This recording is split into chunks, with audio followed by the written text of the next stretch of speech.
Captain Jake Morrison stood on the bridge of the UES Defiance, watching the stars through the main viewport. The heavy cruiser had been patrolling the Outer Rim territories for 3 months now, and nothing exciting had happened. Jake was a tall man with short brown hair and tired eyes. He had been in the Earth Navy for 15 years, and most of that time had been spent on boring patrol missions like this one. The bridge was quiet except for the soft hum of the ship's engines. Navigator Lisa Carter sat at her station, checking their course for the 100th time that day. She was a young woman with blonde hair pulled back in a tight bun. Chief Engineer Danny Rodriguez was down in the engine room, probably tinkering with something that did not need fixing. Tactical Officer Kate Phillips stood near the weapons console, looking as bored as everyone else felt. The Defiance was a good ship, but it was not the newest or the fastest in the fleet. It had thick armor plating and powerful guns, but it was built for fighting, not for exploring new worlds or making first contact with aliens. Jake and his crew were stuck with the unglamorous job of making sure pirates and smugglers stayed away from the trade routes. "Captain," Lisa called out from her station. "I'm picking up a distress signal." Jake walked over to her console. "Where is it coming from?" "The New Montana system, sir. It's about 6 hours away at full speed." New Montana was a human colony that had been settled 20 years ago. It was a farming world with about 50,000 people living on it. The colonists grew food and raised cattle to sell to other worlds. It was not a rich or important place, but it was home to those people. "What does the message say?" Jake asked. Lisa pressed a few buttons and a scratchy voice filled the bridge. The signal was weak and full of static, but they could make out the words. "This is Governor Bill Harris of New Montana Colony. We need immediate help. Strange ships have appeared in our orbit. The beings on these ships claim to be gods. They say we must surrender and worship them. Please, anyone who receives this message. We need help. They have powers we cannot understand. They can appear and disappear at will. They can move objects with their minds. Our weapons cannot hurt them. Please help us before it's too late." The message ended with more static. Jake felt a chill run down his spine. In all his years in the Navy, he had never heard anything like this. The human race had met other alien species before, but none of them had ever claimed to be gods. "Sir," Kate said from her station, "our orders are to maintain our patrol route. We're not supposed to leave this sector without permission from command." Jake knew she was right. The rules were clear about following orders and staying on mission. But he also knew that 50,000 people were in danger, and the Defiance was the only ship close enough to help them. "Lisa, how long would it take to get a message to Fleet Command and receive new orders?" "At least 12 hours, sir." "Maybe more." Jake made his decision. "Set course for New Montana. Maximum speed." "Sir, are you sure about this?" Kate asked. "We could get in serious trouble for abandoning our patrol." "Those people are counting on us," Jake replied. "I won't let them down just because of some paperwork." The Defiance turned toward the New Montana system and jumped to faster-than-light speed. The stars outside the viewport stretched into long white lines as the ship raced through space. Jake went to his quarters and tried to learn everything he could about the colony and the surrounding star systems. New Montana was located in a quiet part of space, far from the main shipping lanes. The nearest military base was 2 days away. The colonists had basic weapons for protection against wild animals and possible pirates, but nothing that could fight off a real military threat. 6 hours later, the Defiance dropped out of faster-than-light speed at the edge of the New Montana system. What they saw on the main screen made everyone on the bridge gasp in amazement. 5 massive ships hung in orbit around the planet. They were shaped like pyramids, each one bigger than 3 city blocks. The ships were made of some kind of golden metal that seemed to glow with its own light. Strange symbols covered their surfaces, and beams of colored light shot between them in complex patterns. "My God," Lisa whispered. "What are those things?" Jake had never seen anything like them. The ships did not look like they were built by any known alien race. They were too perfect, too beautiful, and too strange. "Danny, get up here right now." Jake called over the ship's communication system. Chief Engineer Danny Rodriguez arrived on the bridge a few minutes later. He was a short, stocky man with dark hair and grease stains on his uniform. Danny had been working on spaceships since he was 16 years old, and he knew more about alien technology than anyone else on the ship. "What do you think, Danny?" Jake asked, pointing at the pyramid ships on the screen. Danny stared at the display for a long moment. "I've never seen anything like this, Captain. The power readings are off the charts. These ships are generating more energy than our entire fleet combined. Can we fight them?" "Not in a straight battle, sir. Each one of those ships could probably destroy us with a single shot." Jake felt his heart sink. The Defiance was tough, but it was just one ship against 5 impossibly powerful enemies. Still, he had to try something. "Take us closer, but keep us hidden behind that moon." He ordered Lisa. The Defiance moved carefully through the system, using the largest moon as cover. As they got closer to the planet, they could see more details of what was happening below. Holographic images appeared in the space above New Montana. The images showed tall, elegant beings with skin that seemed to be made of silver and gold. They wore flowing robes and had expressions of perfect calm on their faces. The beings spoke in voices that could somehow be heard across the vacuum of space. "People of New Montana," one of the beings said. "We are the Zelathi, the divine ones who have come to guide you to a higher existence. Surrender your weapons and your government to us. Worship us as your gods, and we will bring you peace and prosperity beyond your wildest dreams." As the creature spoke, objects on the planet's surface began to move by themselves. Buildings floated into the air and gently set down in new locations. Rivers changed course without any visible cause. The colonists could be seen gathering in the streets, many of them falling to their knees in terror and amazement. "Resist us," the being continued, "and we will show you the price of defying the divine will." A mountain on the planet's surface suddenly cracked in half. The two pieces rose into the air and smashed back together, creating a thunderous noise that could be heard even in space. The message was clear: these beings had power, beyond anything humans had ever seen. Jake watched in horror as the colonists began to surrender. He could see crowds of people gathering in the town squares, laying down their weapons and bowing before holographic images of the Zelathi. Children cried as their parents told them they had to obey the new gods. "We have to do something," Kate said. "We can't just watch this happen." Jake knew she was right, but he also knew they were completely outmatched. The Zelathi had technology that seemed like magic. How could one human warship possibly stand against beings who could move mountains and appear anywhere they wanted? But as he watched the people of New Montana bow before their new masters, Jake felt something burning in his chest. It was anger and determination, and the stubborn human refusal to give up even when the odds were impossible. "We're going to find a way to stop them," he said quietly. "I don't know how yet, but we're going to find a way."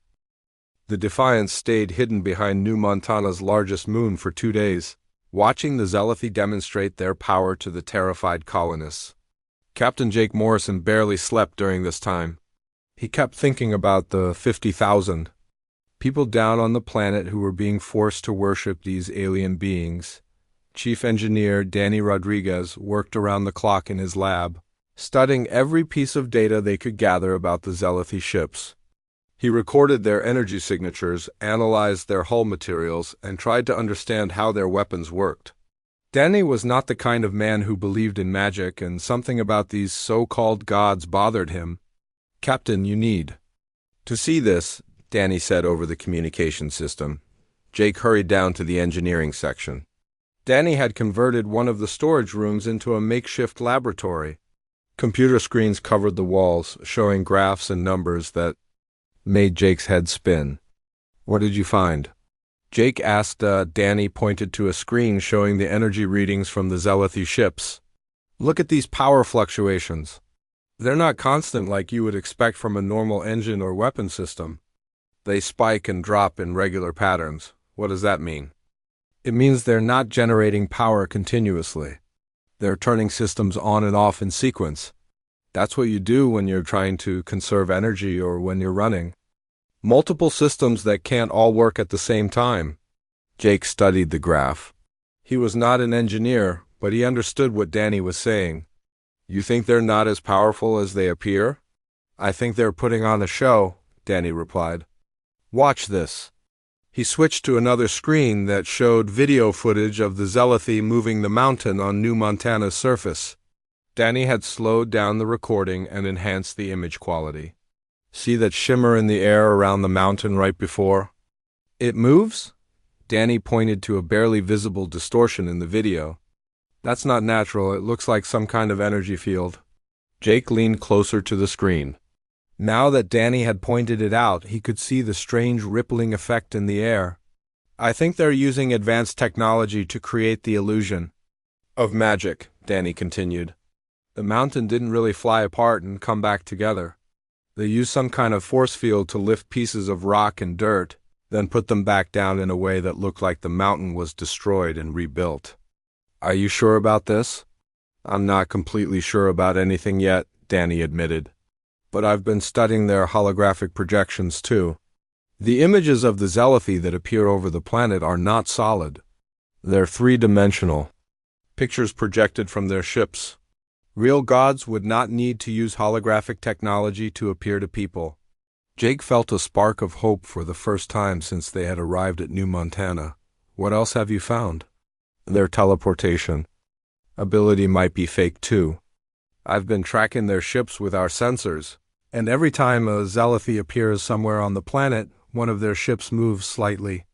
I think they're using some kind of matter transporter, but they're being very careful to hide the fact that they need their ships to do it. Meanwhile, navigator Lisa Carter had been working on a different problem.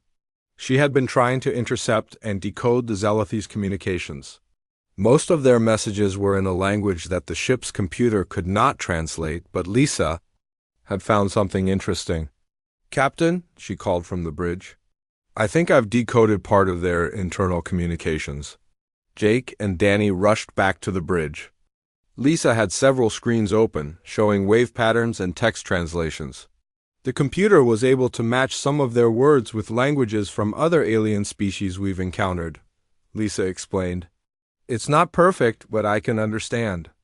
Maybe 30% of what they're saying. What are they talking about? Jake asked. Resource allocation, maintenance schedules, and something about the plan. They keep mentioning how important it is to maintain the illusion and not let the subjects discover the truth. Lisa pulled up a specific conversation she had recorded. Listen to this. One of them says, the quantum field generators are running at maximum capacity. We cannot maintain this level of output for more than another week. Another one replies, then we must complete the harvest quickly. The home fleet needs these resources desperately. Jake felt his blood run cold. Harvest? There's more, Lisa continued.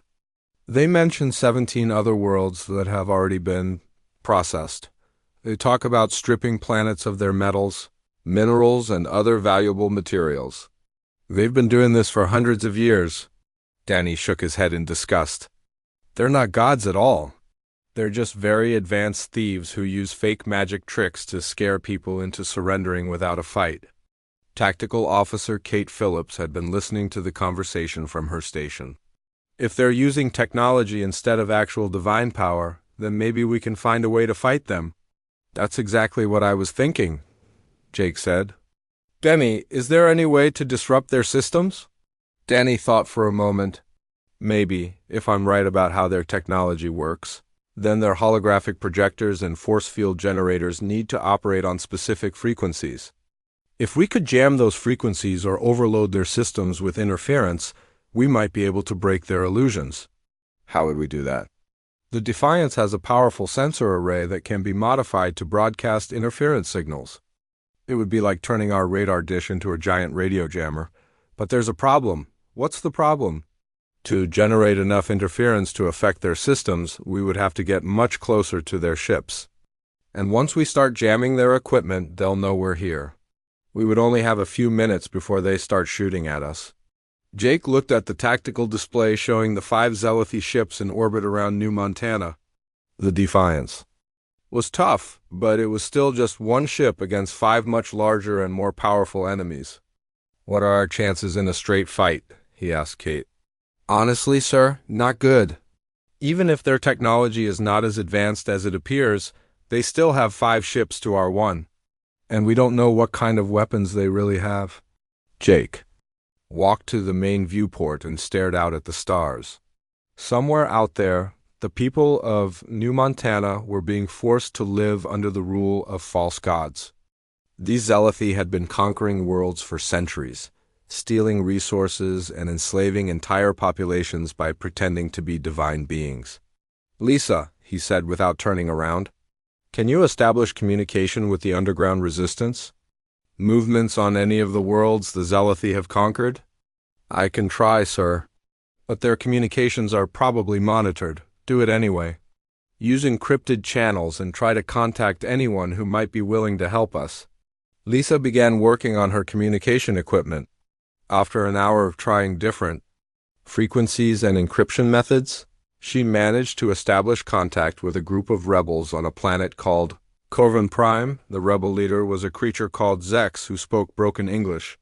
"Human ship, you must leave this place. The false gods are too strong. Many have tried to fight them. All have failed." "We're not leaving," Jake replied. "We think we've found a way to expose their lies. You do not understand. They have power beyond imagining. They can move mountains and appear anywhere they choose." "It's all fake," Jake said. "They're using advanced technology to create illusions. They're not really gods at all." There was a long pause before Zex replied, "You have proof of this? We're gathering evidence. But we need to know more about their ships and their weapons. Can you help us, perhaps? My people have been watching the false gods for many years. We know things about their ships that they do not want others to know." Over the next few hours, Zex and his rebels shared valuable information about the Zealothi's technology and tactics.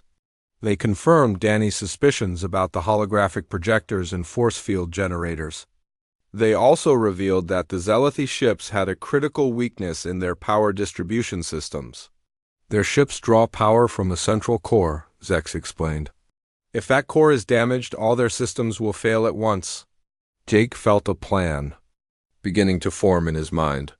It was dangerous and probably impossible, but it was the only chance they had to save New Montana and expose the Zealothi's lies to the galaxy. "Danny," he said, "how long would it take to modify our sensor array?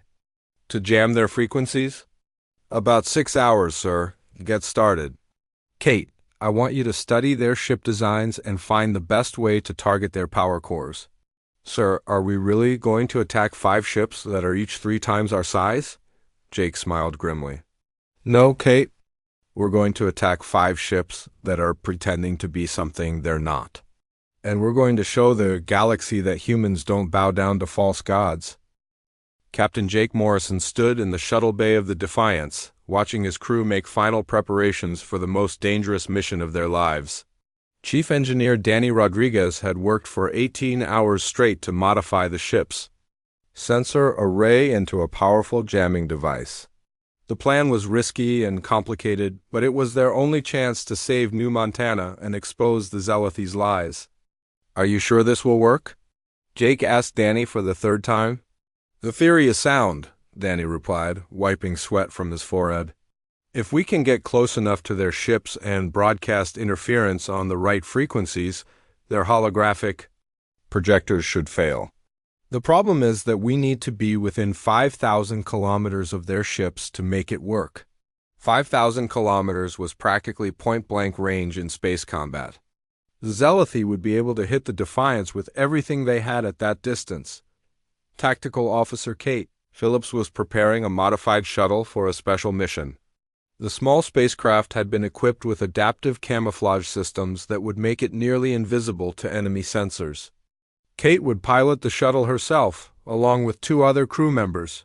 "The camouflage will only work if you move slowly and avoid any sudden changes in direction," Danny explained to Kate. "One wrong move and they'll spot you immediately." "I understand," Kate replied. "How long will I have inside their ship?" Maybe 10 minutes before someone notices you're there? You need to plant the scanning device near their power core and get out fast. Jake had spent the morning studying the intelligence provided by Zex and the rebels from Corvin Prime. The Zealothi ships were massive, but they were not as heavily defended on the inside as they appeared from the outside. Most of their security systems were designed to prevent large-scale attacks. Not to stop a small team of infiltrators, Navigator Lisa Carter was coordinating with resistance groups on 12 different worlds that the Zealothi had conquered. The plan required perfect timing. When the Defiance began jamming the Zealothi systems, rebels throughout the galaxy would broadcast the truth about their false gods to their own people. "The rebels are ready," Lisa reported. "They've been waiting for a chance like this for decades." Jake nodded. Everything was as ready as it could be. In 2 hours, they would begin the attack that would either free New Montana or get them all killed. "Remember," Jake told his crew, "these beings are not gods. They're just advanced pirates who use technology to trick people into surrendering. We've seen through their lies, and now we're going to show the galaxy what they really are." The shuttle launch went perfectly. Kate Phillips and her two-person team slipped away from the Defiance without being detected. The adaptive camouflage made their small craft look like a piece of space debris drifting slowly toward the Zealothi fleet. Meanwhile, Jake positioned the Defiance behind a large asteroid where it could not be seen from the pyramid ships. Danny activated the modified sensor array and began scanning the Zealothi vessels for weak points in their power distribution systems. "I'm reading massive energy fluctuations in their central cores," Danny reported. "These ships are running at the very edge of their capacity. If we can overload their power systems, they might shut down completely." Kate's voice crackled over the communication system from her shuttle. "Approaching the lead ship now. Beginning infiltration." The largest Zealothi vessel was over 1 kilometer long and shaped like a perfect golden pyramid. Strange symbols covered its surface, and beams of colored light connected it to the other ships in the fleet. Up close, the craft looked even more impressive and terrifying than it had from a distance. Kate guided her shuttle to a small maintenance port on the underside of the ship. The port was barely large enough for their shuttle to fit through, but it was unguarded and unmonitored. The Zealothi clearly never expected anyone to be brave enough or foolish enough to try boarding their ships. "We're inside," Kate whispered into her radio. "Moving toward the power core now." The interior of the Zealothi ship was nothing like what Kate had expected. Instead of the divine palace she had imagined, she found herself in a maze of narrow corridors filled with humming machinery. The walls were covered with pipes, cables, and blinking lights. It looked more like the inside of a factory than a godly vessel. Kate and her team moved carefully through the corridors, using handheld scanners to avoid security sensors. The ship was larger inside than it appeared from outside, and they had to climb through several levels to reach the central power core. "This place is falling apart," one of Kate's team members observed. "Look at all this rust and corrosion." He was right. The Zealothi ship looked impressive from the outside, but the inside showed clear signs of age and poor maintenance. Pipes leaked strange fluids, electrical systems sparked randomly, and some of the corridor lights had burned out and never been replaced. "These beings are not as advanced as they pretend to be," Kate realized. "They're just good at making their ships look perfect from the outside." They reached the power core chamber after 20 minutes of careful movement. The room was huge, filled with a massive device that pulsed with blue and white energy. The core was surrounded by thick cables that carried power to every system on the ship. Kate planted Danny's scanning device near the power core, then began taking detailed photographs of the entire chamber.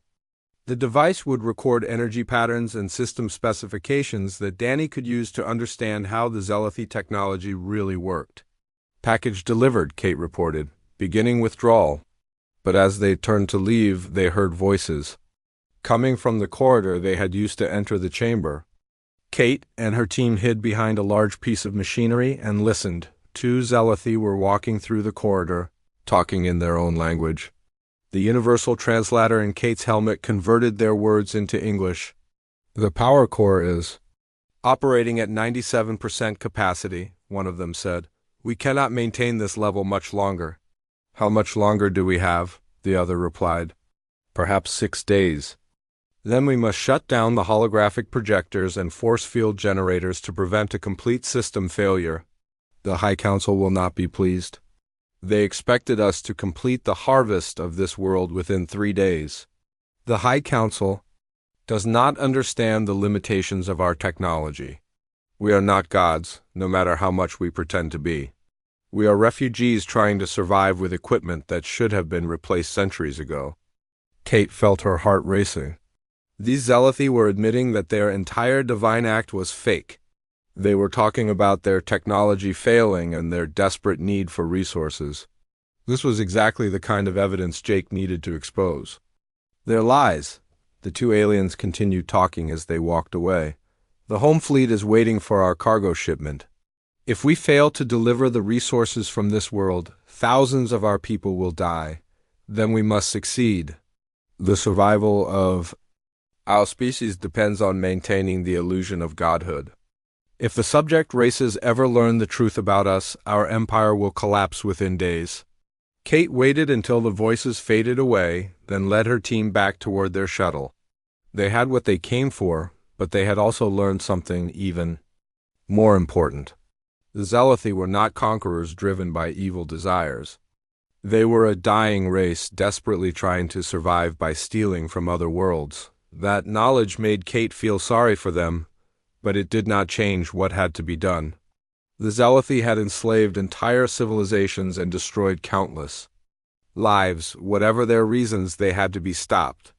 We're back at the shuttle, Kate reported. Beginning extraction now. The trip back to the Defiance took 30 minutes. Kate's shuttle slipped away from the Zealothi ship without being detected, and soon they were safely back aboard their own vessel. Did you get what we needed? Jake asked. More than we needed, Kate replied. Danny, your scanning device should have enough data to completely understand their power systems. But there's something else you need to know. She played the recording of the Zealothi conversation for Jake and the rest of the crew. Everyone listened in silence as the aliens discussed their failing technology and their desperate need for resources.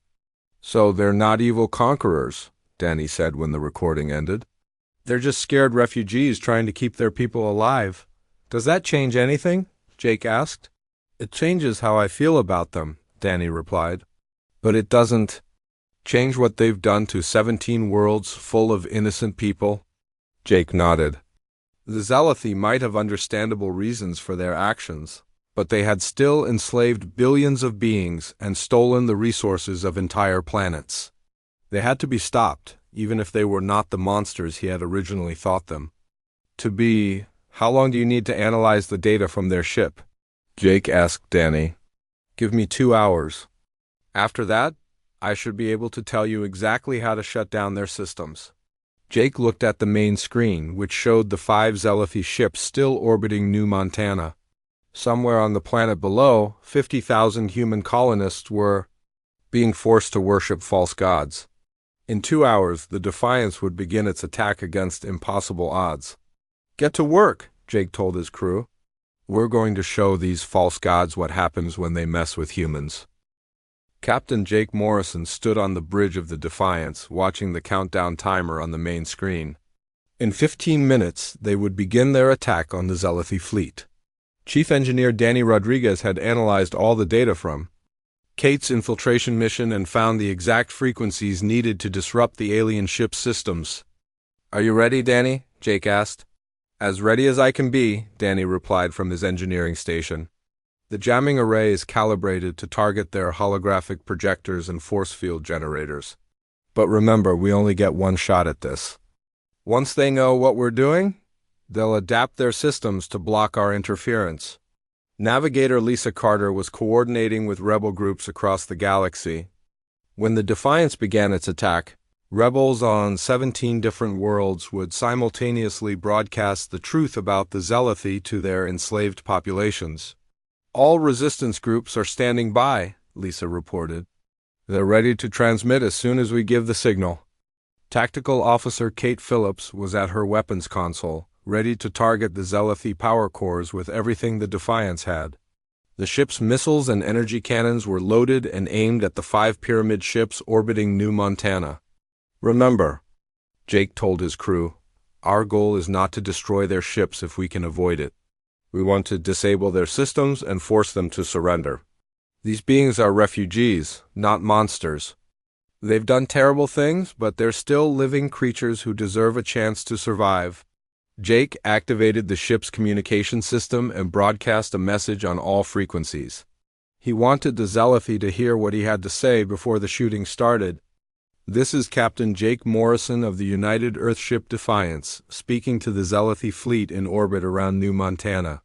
We know the truth about your technology and your false claims of godhood. You have 30 seconds to power down your weapons and prepare to surrender, or we will be forced to take action against you." The response came immediately.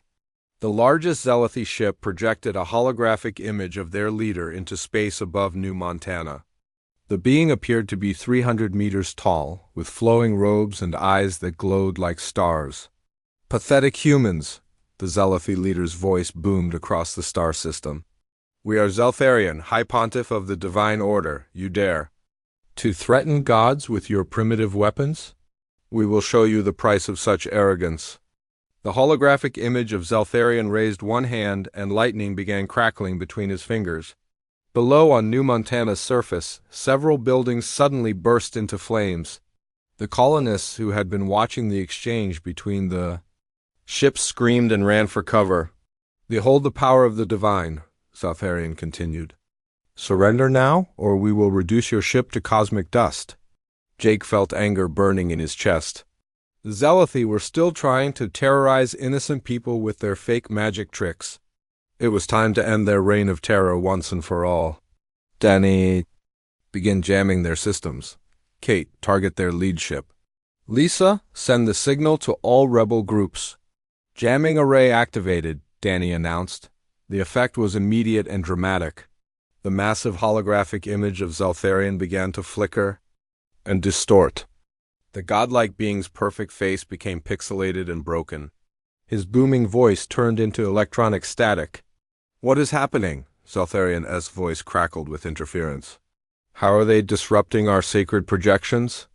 Down on New Montana's surface, the colonists watched in amazement as their so-called gods began to malfunction like broken television sets. The buildings that had been set on fire suddenly stopped burning as the Zealothi's force field weapons lost power. "Their holographic projectors are failing," Kate reported.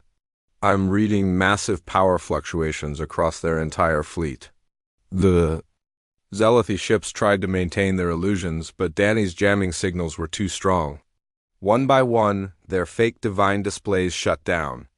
The pyramid ships were revealed for what they really were: old, damaged vessels held together with spare parts in desperation.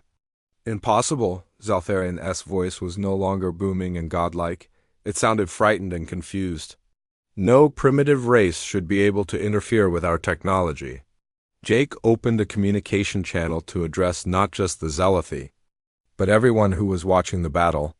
"People of New Montana, and people of all the worlds enslaved by these false gods, listen to what I have to say. The beings you have been forced to worship are not divine. They are refugees from a dying civilization who use advanced technology to create the illusion of godhood."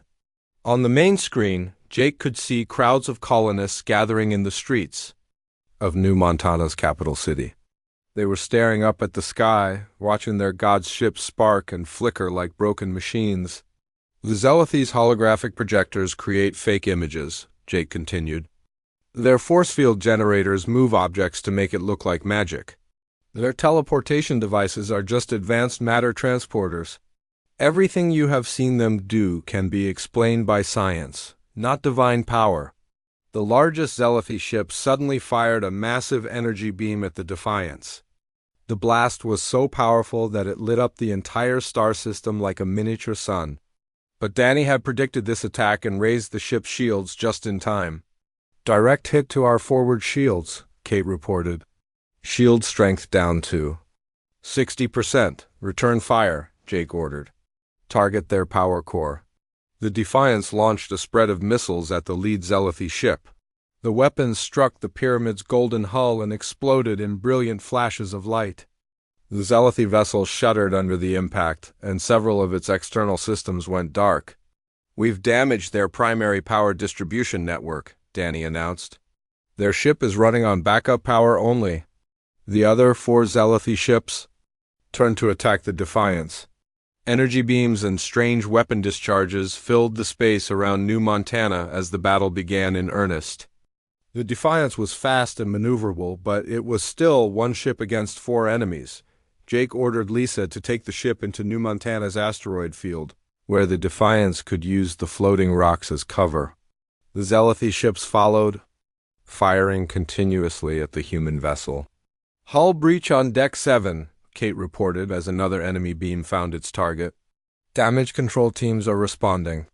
The Defiance spun and twisted between the asteroids, using its smaller size to stay ahead of the larger Zelethi vessels. Danny pushed the ship's engines beyond their normal limits, while Kate returned fire whenever she had a clear shot. Meanwhile, across the galaxy, rebel groups were broadcasting the truth about the Zelethi to their enslaved populations. On world after world, people who had spent years worshipping false gods learned that their oppressors were nothing more than advanced pirates. "Lisa, what are you hearing from the rebel groups?" Jake asked as he maneuvered the ship around a particularly large asteroid. "The broadcasts are working," Lisa replied. "Populations on 12 worlds have begun revolting against their Zelethi overlords. The false gods are losing control of their empire." The battle continued for 2 hours. The Defiance managed to disable 2 more Zelethi ships by targeting their power cores with precise missile strikes. The remaining Zelethi vessels were severely damaged and running low on power. Finally, Zeltharian's ship stopped firing and began broadcasting a surrender signal. "Human vessel." Zeltharian's voice was no longer commanding or divine. He sounded tired and defeated. "We request a ceasefire to discuss terms of surrender." Jake considered the request. The Defiance had taken heavy damage in the fight. Several of his crew members were injured, and the ship's hull had been breached in 3 places. But they had accomplished their mission. The Zelethi's illusion of godhood was broken, and their empire was collapsing as rebel groups seized control of world after world. "Very well," Jake replied. "Power down your weapons and prepare to receive our boarding party. But know this, Zeltharian, your days of enslaving innocent people are over." On New Montana's surface, the colonists were celebrating in the streets. They had watched their god's ships get beaten by a single human warship, and they had heard the truth about the Zelethi's deceptions. Governor Bill Harris was already organizing teams to help rebuild their world as a free colony. The false gods had fallen, brought down by human courage and determination. But Jake knew that the real work was just beginning. 17 worlds needed to be freed, and the galaxy needed to learn how to prevent anyone from using false claims of divinity to enslave others ever again. "Denny," Jake said as the Defiance limped toward the damaged Zelethi fleet, "start working on a way to help their ships make it to a safe planet. These beings may be criminals, but they're also refugees. We need to find them a new home where they can live without stealing from others." "Understood, Captain," Danny replied. "Maybe it's time the galaxy learned that even false gods deserve a second chance." 3 months after the battle at New Montana, Captain Jake Morrison stood in the conference room of Earth's largest space station. Representatives from 47 different worlds had gathered to discuss the formation of a new galactic government. The fall of the Zelethi Empire had created both opportunities and challenges that no single world could handle alone. The conference room was filled with beings of all shapes and sizes. There were the tall, green-skinned Corvani who had been enslaved by the Zelethi for over 200 years. The small, furry Bexari sat next to the crystalline Threx, who communicated through flashing lights instead of speech. All of these species had one thing in common. They had been freed from false gods by the actions of a single human warship. "The Galactic Federation of Free Worlds is now officially established," announced Ambassador Helen Price, Earth Senior. Diplomat. Our first order of business is to ensure that no species can ever again use deception and false claims of divinity to enslave others. Jake had been asked to serve as the Federation's first military coordinator, but he had declined the position. He preferred to remain a ship captain, exploring the galaxy and helping worlds that needed assistance. The Defiance had been repaired and upgraded with new technology developed from studying the Zelethi ships. Chief Engineer Danny Rodriguez had become something of a celebrity throughout the galaxy. His discovery of how the Zelethi's technology worked had led to breakthrough advances in holographic projection, force field generation, and quantum field manipulation. Universities on dozens of worlds had offered him teaching positions, but Danny chose to stay aboard the Defiance. "Someone needs to keep this old ship running," he had told Jake. "Besides, there are probably more false gods out there who need to be exposed." Navigator Lisa Carter had been promoted to Communications Director for the new Federation. Her work in coordinating the rebel uprisings had saved millions of lives and helped bring down the Zelethi Empire in a matter of days instead of years. She still served aboard the Defiance during important missions, but now she also helped coordinate rescue and relief efforts across the galaxy. Tactical Officer Kate Phillips had been offered command of her own ship, but she had chosen to remain with Jake and the Defiance crew. During the battle with the Zelethi, she had proven herself to be one of the finest tactical officers in the human fleet. Her infiltration of the enemy ship had provided the crucial intelligence needed to defeat the false gods. The former Zelethi territory had been divided among the liberated worlds, with each species reclaiming their original homelands. The Zelethi themselves had been relocated to a small planet called Haven, where they were slowly rebuilding their civilization without the need for conquest or deception. Jake had visited Haven several times to check on their progress. The Zelethi were a proud people who had difficulty accepting help from the species they had once enslaved, but gradually they were learning to live honestly and peacefully. Zaltharian, the former High Pontiff, had undergone the most dramatic change of all. Stripped of his false divine authority, he had become a quiet scholar who spent his days writing about the history of his people. Jake had spoken with him during his last visit to Haven. "We told ourselves that we were bringing order and enlightenment to primitive worlds," Zaltharian had said. "But the truth is that we were simply too proud to ask for help. We chose to steal and enslave rather than admit that our civilization was dying." "What will your people do now?" Jake had asked. "We will learn to be honest," Zaltharian replied. "It is a difficult lesson for a race that spent centuries living a lie. But perhaps it is not too late for us to become something better than what we were." The Zelethi had shared their advanced technology with the Federation as part of their rehabilitation. This knowledge had helped many worlds improve their living conditions and develop better defenses against future threats. The former gods had become teachers, helping to advance the very civilizations they had once oppressed. Jake walked through the corridors of the space station, observing the delegates from different worlds working together to solve common problems. It was exactly what he had hoped would happen when the Defiance first challenged the Zelethi at New Montana.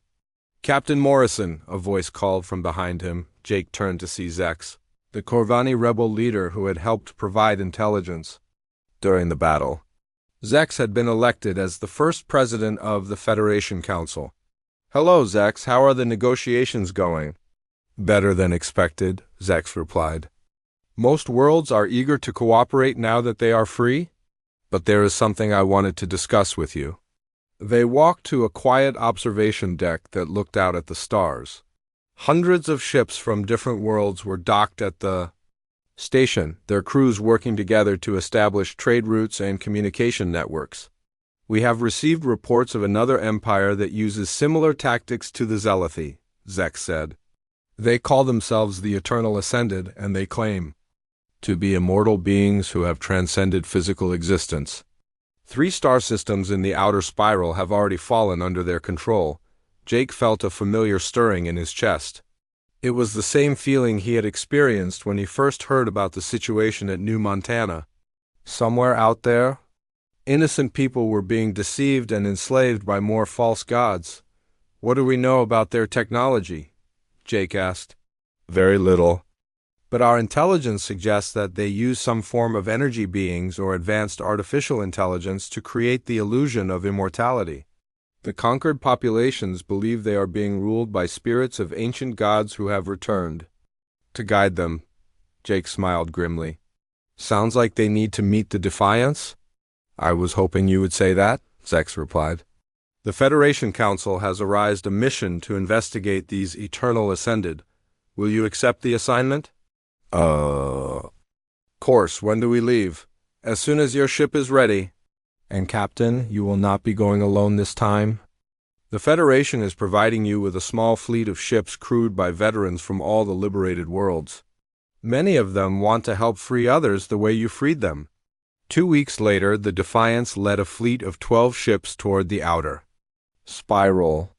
The crew was excited to be heading into another adventure, and Jake was proud to see how his actions had inspired others to stand up against oppression. Danny had spent the time upgrading the ship's jamming systems and developing new ways to disrupt advanced technology. Lisa was coordinating with resistance groups in the Eternal Ascended territory, using the same techniques that had worked so well against the Zealothy. Kate was training the tactical officers from the other ships, sharing the lessons learned from their previous battle. As the fleet traveled through space, Jake reflected on how much the galaxy had changed in just a few months. The fall of the Zealothy Empire had proven that even the most powerful oppressors could be defeated by determination, courage, and the refusal to accept lies as truth. The human race had earned a reputation as beings who would not bow down to false gods, no matter how powerful they appeared to be. Other species had begun to adopt the same attitude, questioning authority and demanding proof of extraordinary claims. Captain, Lisa called from her station. I'm receiving a transmission from the first planet in Eternal Ascended territory.